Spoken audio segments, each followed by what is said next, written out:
Anne-Marie, and this is Remap Your Life with Liliana Bellini. Liliana is an Italian native. Sorry, just letting someone into the room. She's an Italian native, came into the UK in the late 80s, and Liliana, moving from Italy to the UK is a very big step. Would you mind talking about what the catalyst was for that? Well, first of all, I want to thank you for inviting me here. It always feels quite a privilege to be asked to come along and share.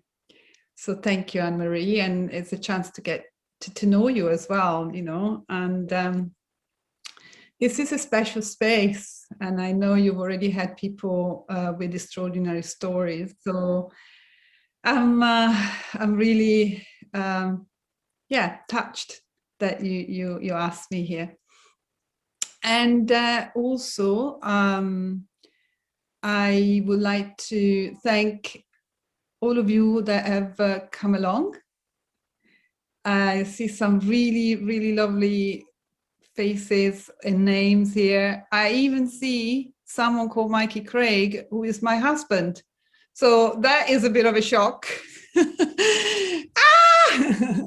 So, but I better watch what I say about him now. I have to rewrite the script.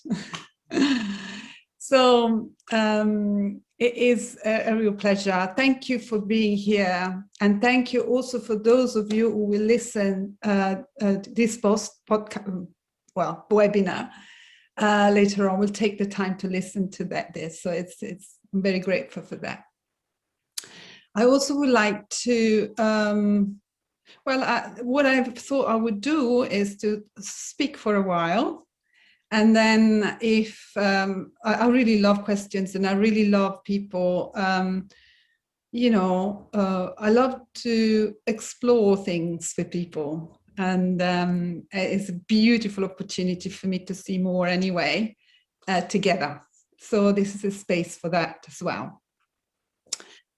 And so,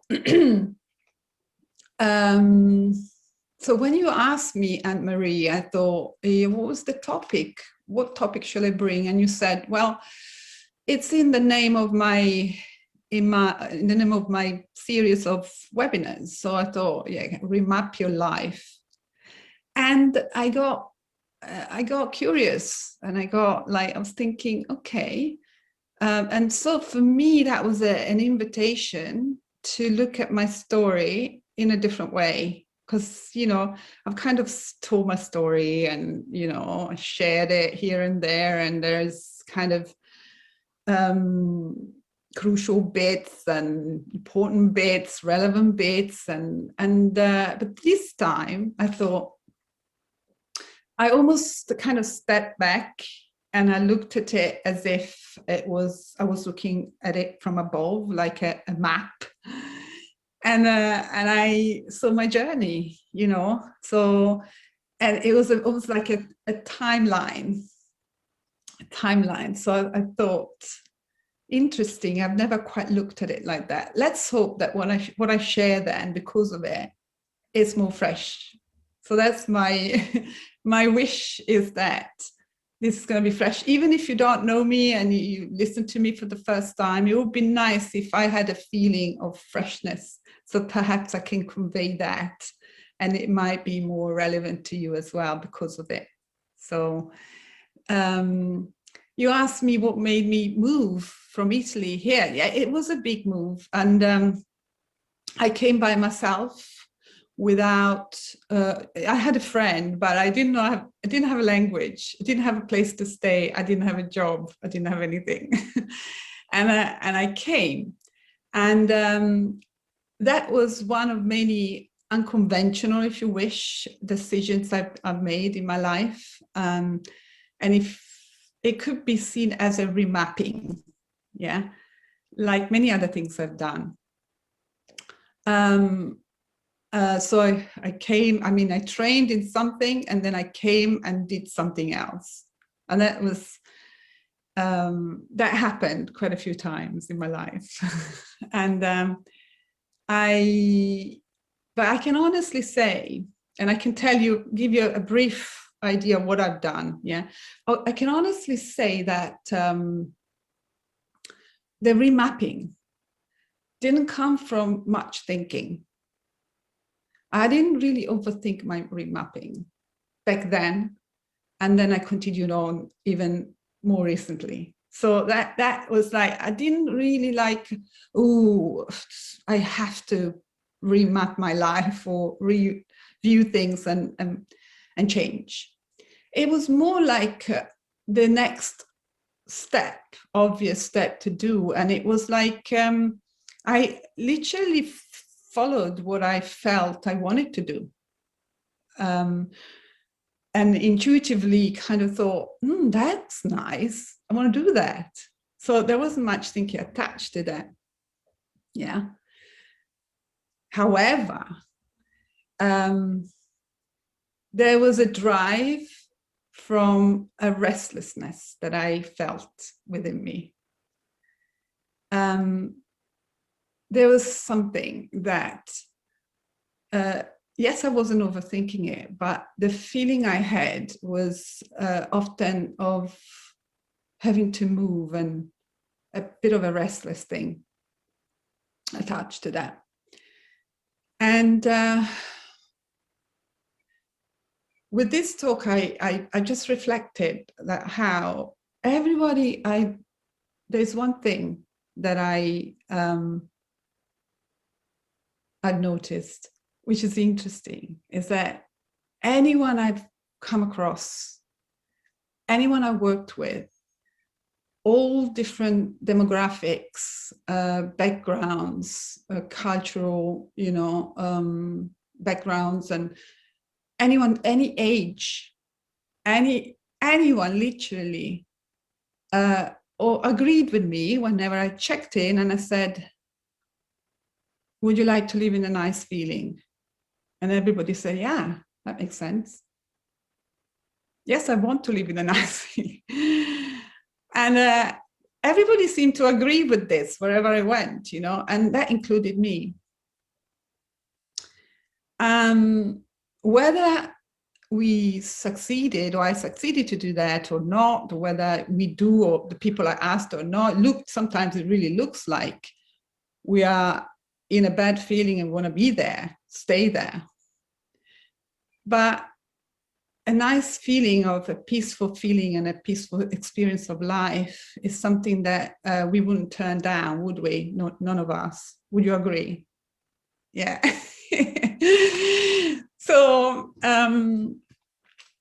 So I had that. I wanted a nice feeling, and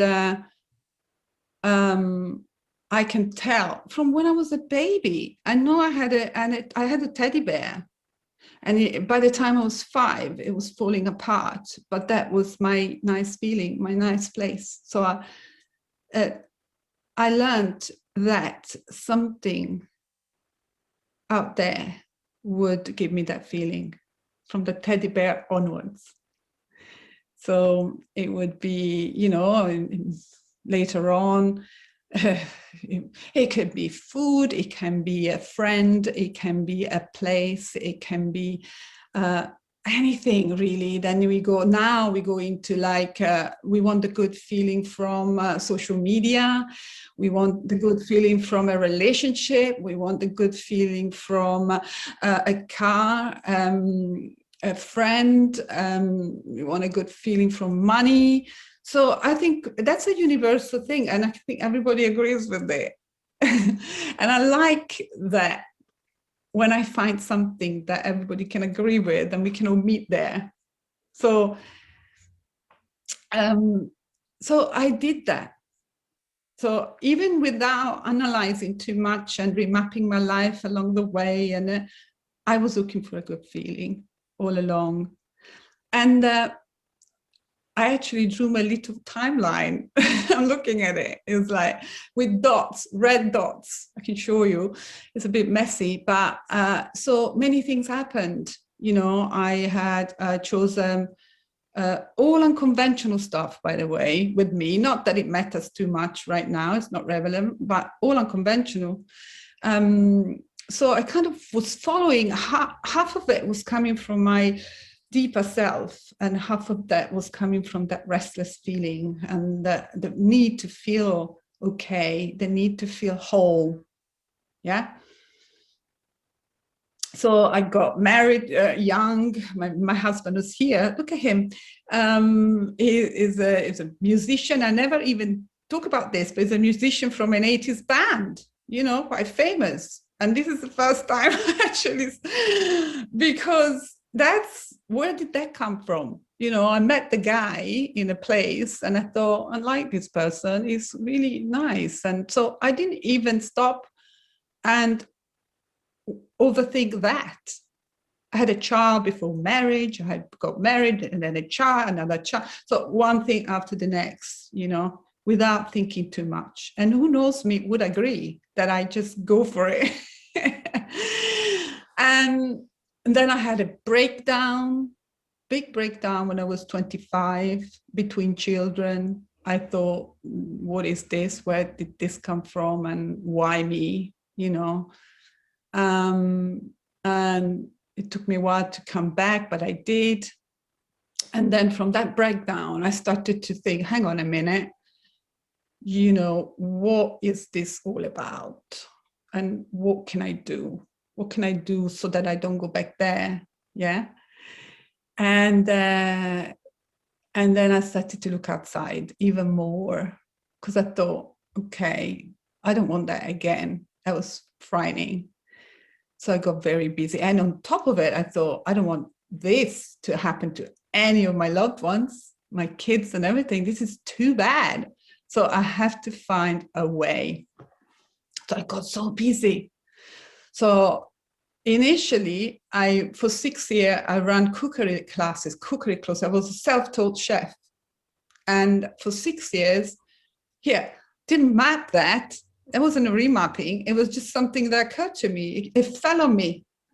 Someone said, oh, you're quite good. Your food is good. Do you want to cook? Would you want to give classes? And I was like, okay, not much thinking, but still going along with it, because I thought, perhaps if I do this well and I'm good at it, I can feel okay. I'm okay then. Yeah. And the world would think, oh, she's quite clever. Oh, look at her. Okay. So I did that for 6 years. And I never really shared this, by the way, in a 3 principle talk. So, but you invited me to look at my life from a different angle. So I hope this is interesting, by the way. And so I did that for 6 years. And then something really sad happened. And we lost someone really close to our family, my family, and family member took his own life after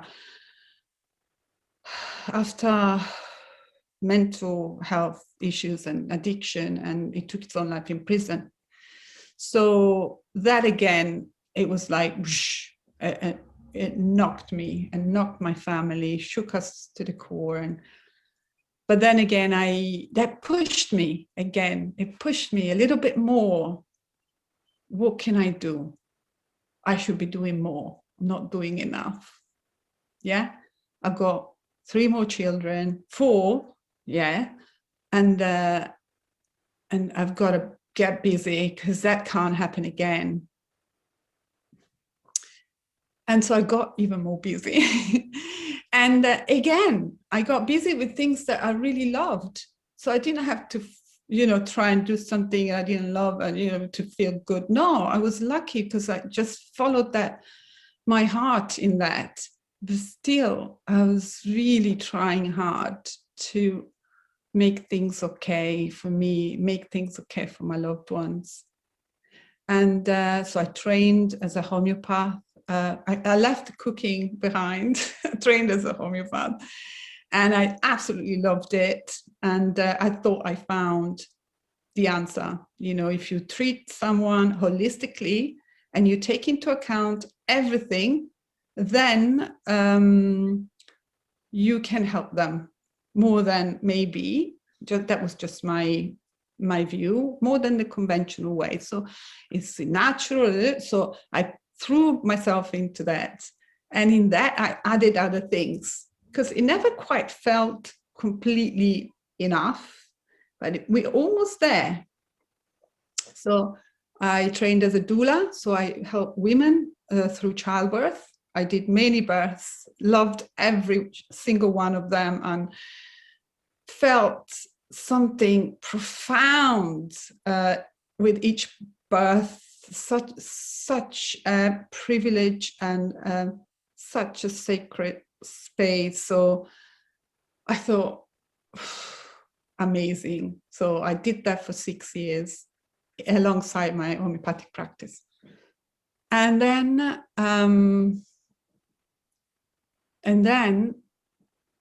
after, so I had the first breakdown at 25, at 45, I had another one.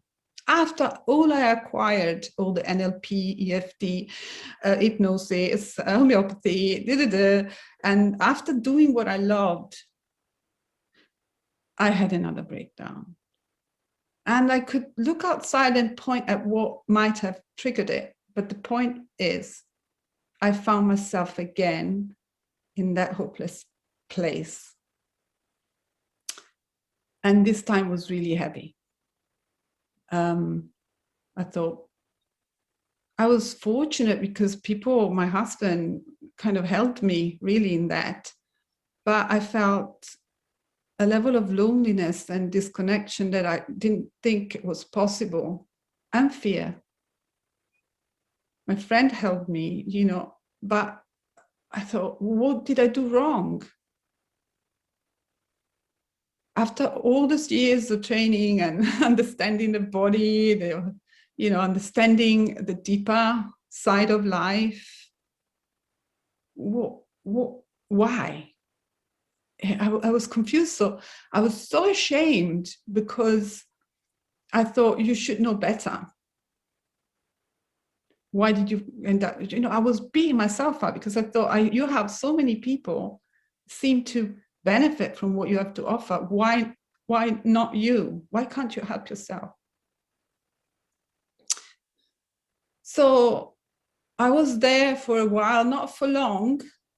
And all those acute, short-lived things that you either, like any illness, you either die or survive, and the last just short. But I was there, and I kind of somehow, I kind of know why now, but I didn't know. I just accepted the fact that I did come out. And as I was coming out, it's funny because I had this visual, the map, if I think about it, I'm like on that red dot when something happened that changed everything, my map. Now I'm on the blue dot, the Google map. Back then it was a big red dot, and something did happen that changed my life. It was as if, the survival kind of boxes that are dropped from the air, the helicopter with the life, a survival kit with like food and medicines or whatever in third world countries, and people are hungry and they are sick. It's as if on that map where I was, a parcel like that dropped on me. And it was for me at that specific time. And so I didn't expect it. I wasn't remapping and planning, and it was a bit like the rest of my life, but this time it changed my life. And it came down and literally knocked me on my head, like boom. And I was like, and then I opened it, and instead of more trainings, more kits, more tools, more doings, more, more of that, all that busy stuff that I involved myself with in the past. There was none of that. There was just an explanation. That's all. And I I didn't ask for the explanation, not that I was aware of anyway. And I didn't know that was coming. I didn't, it was just, and this explanation, I think, saved me from many more years of restlessness, if I was lucky, but maybe more darkness, more deep gut, and relationships that were difficult because I was so preoccupied with that, or in fear of not falling back there, to be able to connect with my loved ones the way I wanted to. But I can't, the implications and that explanations as kind of brought to my life are amazing. So let me tell you what this explanation is. Bear with me, because it's a different way of talking about this. So in the box, there was one thing which hit me immediately. It didn't take long. When you hear about people listening or coming across the understanding, they'll have different stories. This is mine. And the first thing that hit me, and I remember when it happened, I was at a conference and suddenly I heard something, and it was massive. So the first thing that hit me was something like this. It said, do you know that silence that sometimes you feel, that sometimes you fall into, and it's a place where all is well?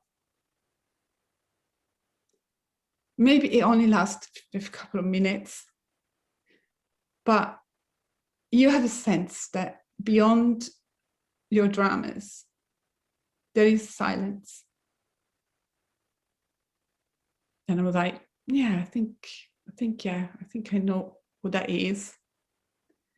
Oh yeah, it's nice, but anyway. And then they said, you know, that feeling that you had when you were present at births, and it was like, what is happening? What is this? And you kind of had to get very quiet and just observe and be the witness of a miracle in a humble, grateful way. You know that feeling that you thought, what is this? And I said, yeah, I remember that. Goosebumps is beyond, that was beyond anything that I've ever tried to understand. It was beyond any words, and that was there when my kids were born, but then he said, you know, by that time when you were crying on the bench, and a total stranger stopped and said, are you okay? And they sat next to you, didn't even say anything. And you felt like this sudden deep connection with a total stranger, and you were so grateful because he really knew what you needed, and he just came along and asked that question and sat down next to you. I said, yeah, I remember that too. And so you know this, and you know that, and you know that feeling when you were up in the mountains, and and you came across a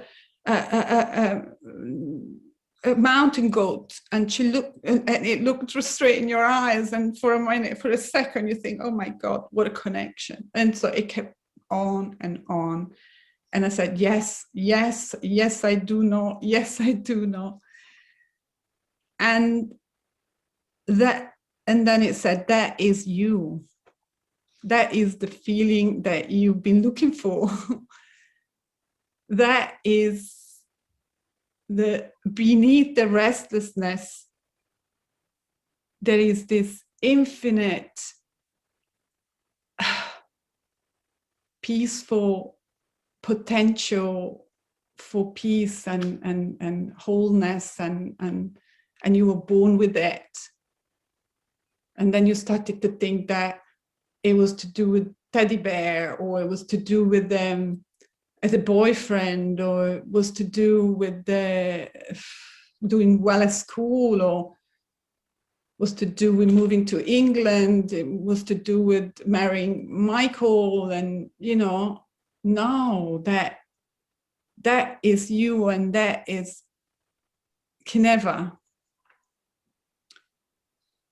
go away, because it wasn't born, and it's not going to die. There is a presence that is constant. Do you know, I don't know if you ever think that there is a part of you that doesn't change. Yeah, it's like, hang on a minute, yes, I'm 54 this year, but there is a part of me that hasn't even been touched by nothing. And it's like, it's a bit, it's not easy to grasp. It certainly wasn't easy to grasp back then. But the content of the box made me just say, oh, I see now.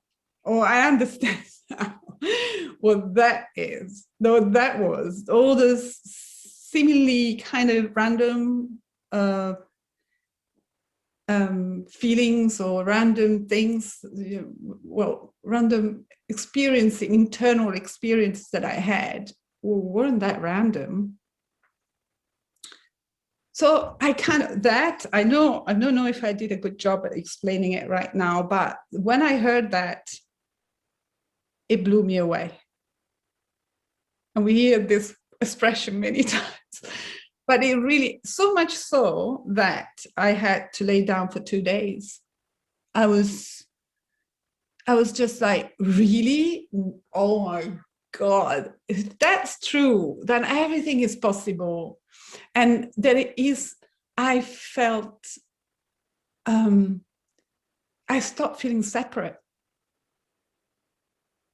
from life and from people and because I just felt like the universe had just embraced me, and I melted into it. And I could see, I remember laying down for 2 days after that conference, and I don't know what I heard, but I lay down for 2 days and I was in contemplation of this thing and the potential for love and peace for myself, yeah, and creativity. All these things were like ticking, you know, and but not only that, I saw how that was true for everyone, and how that could, it was true for the whole world. So that actually, you know, all my effort to save the world in my own little way, it actually was in there. So, whew, you know, it's like, that was big, but it wasn't it. There was a little bit more. And the other bit, I didn't hear it straight away. It was kind of it was there, but because I'd opened up already to the possibilities, and I was like, okay, I was kind of sold by that, because I thought this is big. So I thought, yeah, show me what you've got then. What else have you got? As if that wasn't enough. And the other bit that at the beginning I kind of was a bit reluctant, and I thought, really, but okay, I'm gonna hang in here and see what happens with that, was that the only reason I couldn't experience the other beautiful, the wholeness and the kind of my deeper self and my deeper potential and wisdom, and which is so pristine and perfect, was when I was in my head. If I was in my head entertaining any idea or about myself or the world, any judgment, that was the only thing that was keeping me away from experiencing the bigger one, the bigger thing, the feeling. You know what we're talking about? Everybody wants to have a nice feeling. That's it.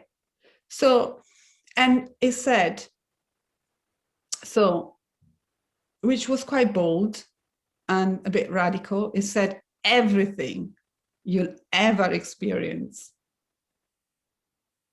it's coming from the power of thoughts, your thoughts. And so your feelings, if they're not good, or if they're, even when they're good, they're just a function of your mind, the way you use your mind. It's a function. And I'm like, so I did want to argue with that. And I sometimes still do after 8 or 9 years, because it's so compelling. And because we've been designed to so perfectly to fall into the illusion that what we think is real, because the other second bit, was just a product of the same amazing, deeper intelligence. So we want to acknowledge that, we want to honor that, because if we don't, we judge it and we reject it and we want it gone. But actually, that the ability we have to think and experience what we think through thought and consciousness is a beautiful gift of that deeper intelligence. It's part of it. And it's amazing how we are designed to come into this world and have such a diverse, rich experience of life, which, it includes all sorts of feelings, because of that perfect design. So although at the beginning I was like, was getting caught up in the explanation of thought, with time, the appreciation of my true essence has helped me to really appreciate and also and to honor how, as human beings, we are designed perfectly. The design is perfect. It's only us who judge it all the time. And therefore, the pain comes from the judgment. It doesn't come from the design. The pain comes from the thinking we have about the design. and the trying, and therefore, because the assumption was everything comes from the outside, our feelings, and we have to get busy and do something about it.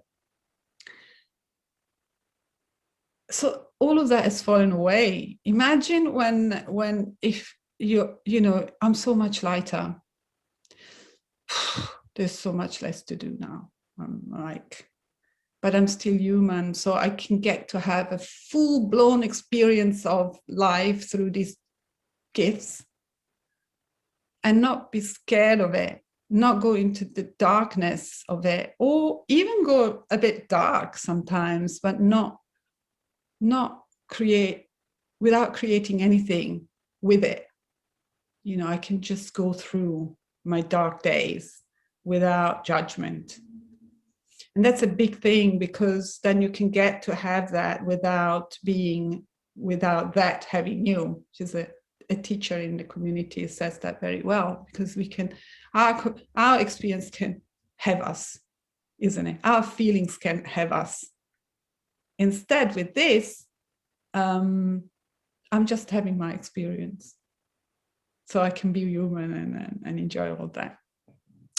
So that's kind of gives you an idea. But I want to say that after this box landed, and I'm like, what is this? And oh my God, you know, I'm actually okay, and so everyone else is, and we, you know, there is hope. Oh my God, there is so much hope. After that, I thought, God, that's what I want to do now. I want to tell everyone, and I have been for the last 9 years. I show up like tonight, different places, different people. I'm particularly passionate about kind of disadvantaged kind of communities, because they might not get this unless, you know, without paying, they might not get this. So myself and Caroline and Susan and other people, we are really passionate. So I found myself in doing this in prisons, where I met Derek, and it's such a pleasure to have you, Derek. Such a gift. Thank you for coming. You see, we share with this speaker, we share so many things. This is like, but all beautiful.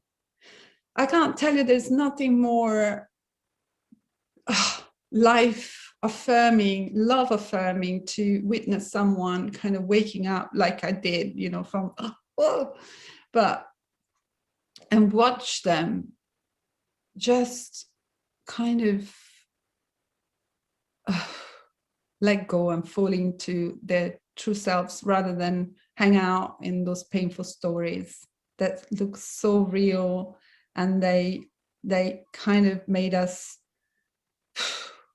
live and act and choose everything from that place of misunderstanding, you know. So that I feel so blessed. I'm like, I love it again, like before. I love everything I'm doing. So this is not a story of like the before and after, although it's huge difference.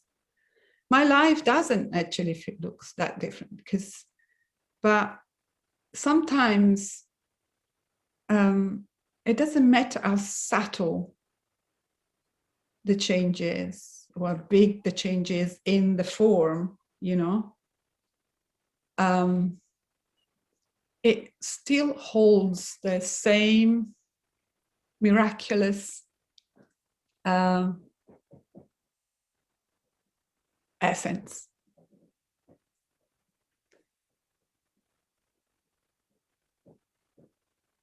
So I can't think of anything better than just share this everywhere. And I could tell you, I mean, obviously I have many examples in my life on how this has helped in a kind of more practical human way, and I'd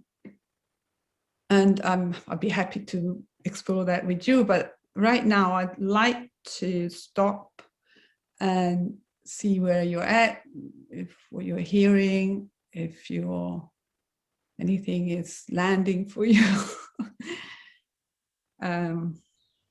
So yeah. I could listen to you all day, Liliana. Wow. The only thing that occurred to me while you were talking was how, talking from a personal point of view, before I came across the 3 principles, how I spent my whole life worried about, I'm trying to think how to articulate this. I suppose people pleasing, or worried about what other people thought about me, and that affected my behavior, whether it was social anxiety, whether it was failing at exams because I got too nervous, whether it was, you know.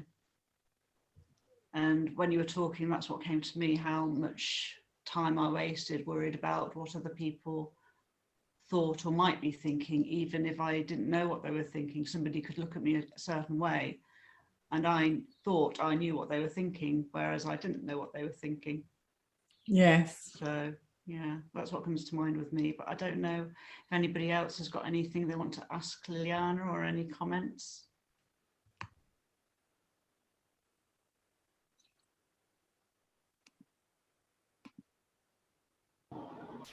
I'll ask you something, Lily. Hello, Lily.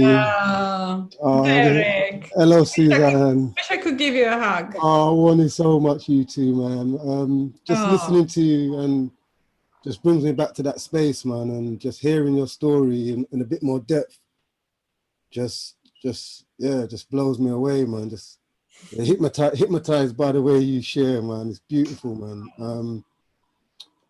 I ain't even got a question really, but it's just to know that when you said that little, like your Google map thing, and how you map, it makes it's so relevant to you, but then I can see my story overlaid on that with my own little junctions and my own little, and then when I got in the thing we call what you got a care package, where something just lands and you open it and everything is in that care package, what you need for that moment. And loved what you said, how you explained it, and how I've done the exact same thing as you, and I unveiled myself and the same questions I had to ask and I found the answers to, and I'm still finding the answers to now and asking certain questions. But you and Susan were a big part of that journey. You got me started, and it's even now just hearing you share from the moment, and then when you're telling about certain vulnerabilities, it points to me that showed me how to use my vulnerabilities as my strength. Because when you came in and shared that in group, as something in a group we've never heard somebody come in and be so open, I saw that as a strength on you. And now I've sort of learned how to use my vulnerabilities, or what I see as vulnerable, to share and use as my strength. And I've just seen that. I owe you lot so much, man. Oh, Forever grateful for you too, man. oh, same here. I can't tell you. But the beautiful thing about this is that it kind of,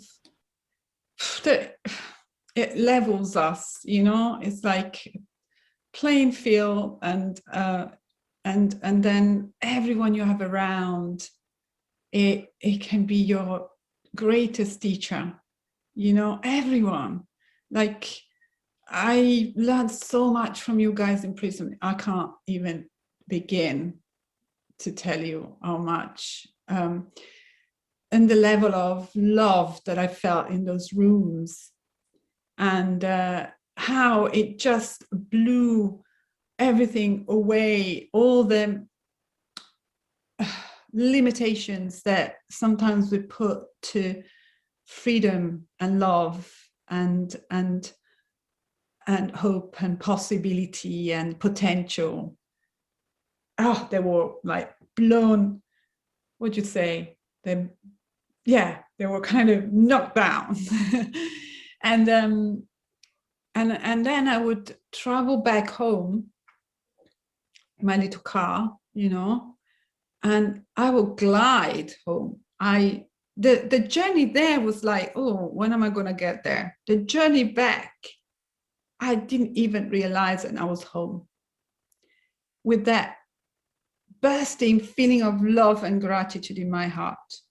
And then I would walk through the door, and guess what? I would see my family, and I would think, oh my God, it's the same love. There is no separation. There is no difference. It was the same love, you know, for you guys that I had for my own sons and husband. And because it is the same love, it is the same universal kind, forgiving, unconditional, kind of beautiful place that we have within, that the only thing that keeps us away from experiencing it more often is the way we use our mind. And it seems like knowing that kind of makes us think, all right, maybe I should, you know, let me not go there. You know, if this is what I'm missing out on, then you know, this, that, no. But also when we do go there, because I go there a lot still,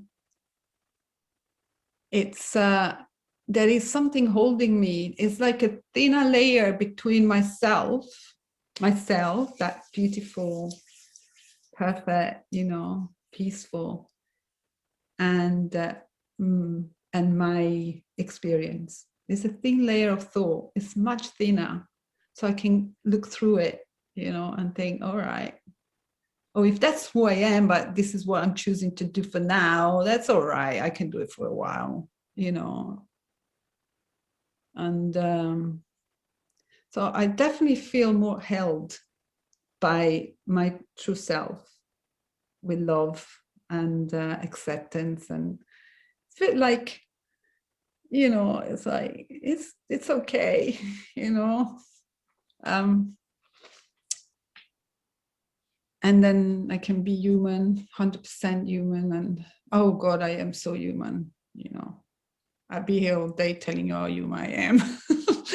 In all the different ways I get caught up still, which are still very, you know, diverse and unconventional, or very plain human.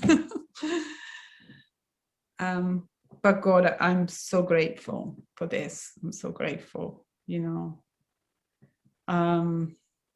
I have wonderful children. I just want to tell you this because it's relevant now with lockdown and stuff.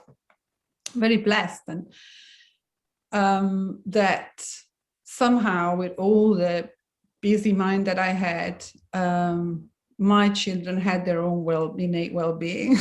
So, and you know, I have this gorgeous child, is 23 this year, and I give him a hard time every day, because I think I see it everywhere else, but when it comes to him, I think I have to tell him how to live, because I know better.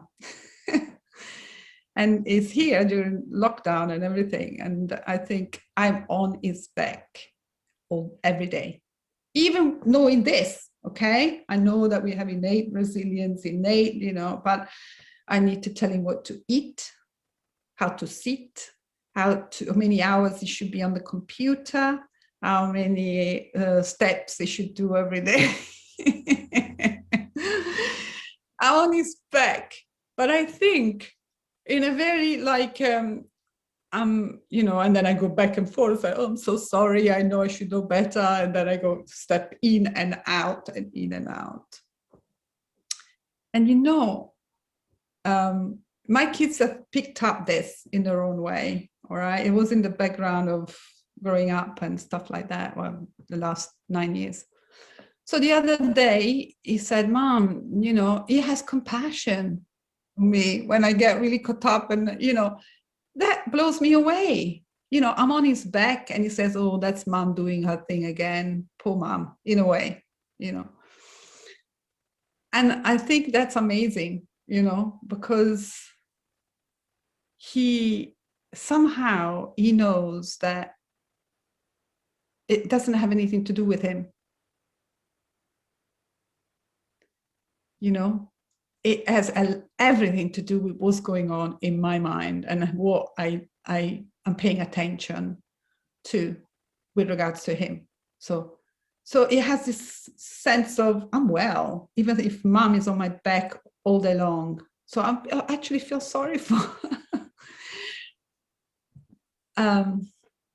so that's just a recent thing, that it has love and compassion for a mother who's stressing and is giving him a hard time every day.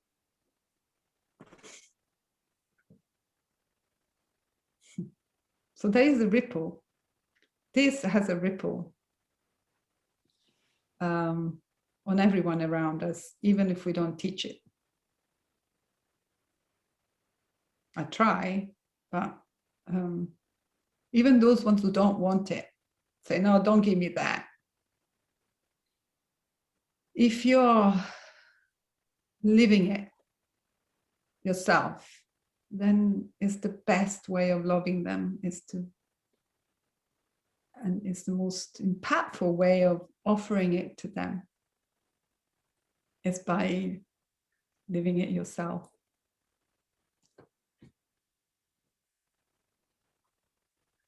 Christopher, we have Christopher as well.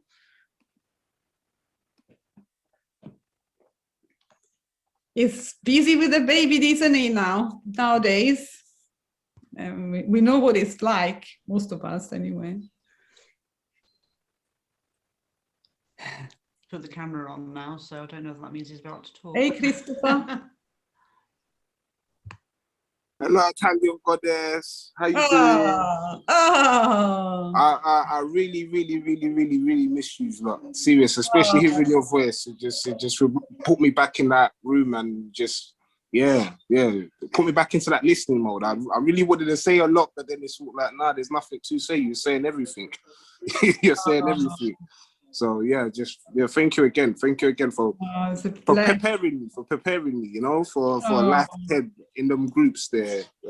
So now I'm actually living proof of what I'm going through. But yeah, I saw something as well when you was talking. It's at the same time, I think from yesterday, I was kind of shy with myself, even though I've grown within the free principle. Hold on, Brad.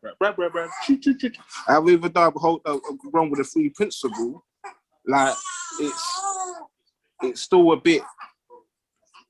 Nothing has changed. Nothing has changed, but I didn't get my mental self ready, physical self, and my spiritual self ready. I got everything else ready in terms of preparation for the baby, but I never got myself ready in terms of man. So while still going through my journey, I was shy to be present. So I turned to switch off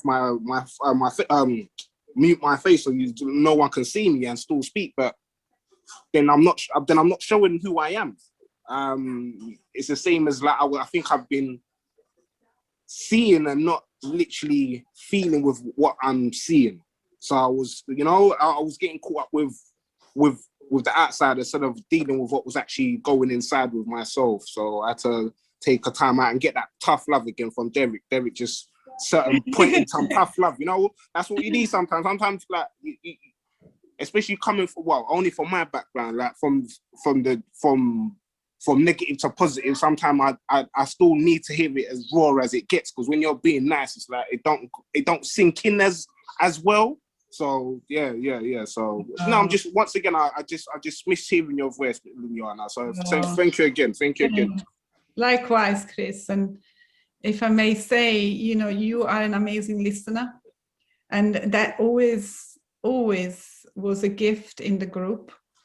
And you had this way of stripping it and then offering the kind of beautiful core of, which is love. You have this thing that you bring so much love and purity. And then you're an amazing listener. You had a massive insight on listening, and bloody hell, you know, it's like really must have gone in deep, because your presence is always felt deeply, and you have amazing gifts.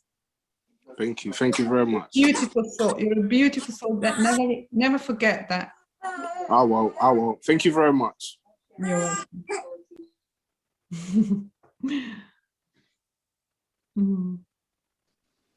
I just want to say something. That I'm so happy I came on this call. I'm just filled with, it's like being back in group. I've got Derek here, Chris here, Lily here, and it's just, Lily, you just, you know, no one does love like Lily when she's on. And today you're, I don't know, just the way you're sharing and everything, it's touching me deeply, and just being here, it feels like, you know, being in the best group. So yeah, I'm really happy I showed up. Thank you for being here. Yes, thank you for speaking, Susan. I just wanted to hear your voice again. Now I heard it. That's complete now. That's complete. It's a wrap. Thank you, Susan. Yeah, we miss you tons. We really do. We You're really a big miss part you of my journey, tons. Susan. So Man. Big part, both of you. But yeah, we're gonna do something in the future. We're gonna. Oh yes. It's Oh, not yeah. 100%, 100%. You're not in my Oh, heart forever, man. this is a bit of a tease because we're getting to see Christopher's baby's legs. How about the little face? Oh. Oh my God. Oh my God. Oh, little miracle. Beautiful. Gorgeous. Gorgeous. Well, I don't know. I'm just so grateful, filled, and you never know how it goes, do you? Never. That's why it's never worth making up stories of how it might go, because we step into a brand new space every time, pristine, and anything can happen in that space. So why even bother trying to make up stuff beforehand? Honestly, I was anxious. I was anxious before this. And then, just like with the groups in prison, there's something that I think today I stepped into an imaginary room, and then I thought I could have that feeling with you all, or I could be in my head. And I thought, nah, I think I want to have a good feeling. And that's always possible and always available for all of us. Maybe it's a choice, maybe not, who knows, I don't care, but that's always available. Well, you definitely created a good feeling, Lily. With you all, I felt you, all of you. I really did, and I'm so grateful to each one of you for showing up and being with me, sharing this with me, sharing our wholeness together, and the love. I am feeling the love at the moment. Got a warm glow. I'm like those that are old enough to remember the old Ready Breck advert. Yeah. Thank you. So yeah. And like in group, when we reach a place like this, we kind of want to leave it. So I don't know what you think, but I think leave it alone, let it settle, take it in for yourself. Don't think about it, but just allow it to go through you and in you, and see what happens. See if you see more things. I certainly will, but who knows? So thank you so much. Thank you for coming. Thank you, Liliana. Love that so much. Thank you very much. Thank you very much, Liliana. Thank you. Mwah. Bye, Susan. Bye, Caroline. my Bye, dearie. Carol. Bye, Bye. Bye, Gillian. Bye, Chris. Anne-Marie. Bye. Bye-bye. Love Bye, you. Love you. everyone.